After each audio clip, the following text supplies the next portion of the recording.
পাশে সম্প্রতি সেই মহামারী ফের নতুন রূপে দেখা দিয়েছে। পাশের দেশ ভারতে নিয়েছে ভয়াবহ রূপ। গত 2 সপ্তাহ ধরে দেশেও নতুন করে করোনা শনাক্ত হচ্ছে। স্বাস্থ্য অধিদপ্তরের সূত্র বলছে, এবার আতঙ্ক ছড়াচ্ছে ওমিক্রন ধরনের নতুন ভ্যারিয়েন্ট NB.1.8.1। চিকিৎসকদের সংখ্যা এই ভ্যারিয়েন্টটি বিভিন্ন দেশে ছড়াচ্ছে, যা আন্তর্জাতিক ভ্রমণকারীদের মাধ্যমে বাংলাদেশেও ছড়িয়ে পড়ার ঝুঁকি তৈরি করছে।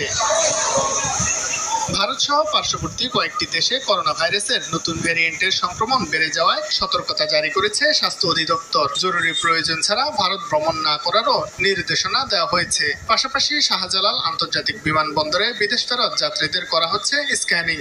তবে যাত্রীরা বলছেন, পর্যাপ্ত নয় সতর্কতা ব্যবস্থা। নতুন একটা ভ্যারিয়েন্ট আসতেছে, ওই অনুযায়ী আমাদের প্রিপারেশন থাকতে হবে, সেটা এয়ারপোর্ট হোক, সব জায়গায় হোক। কিন্তু আমাদের এখানে আমি তেমন কোনো ফ্যাসিলিটিসই পেলাম না, মানে কিছুই নাই, যার যেমন ইচ্ছা চলছে। বাট এটা আসলে দরকার, যেহেতু এখন রেগুলার এই জিনিসটা বাড়ছে বা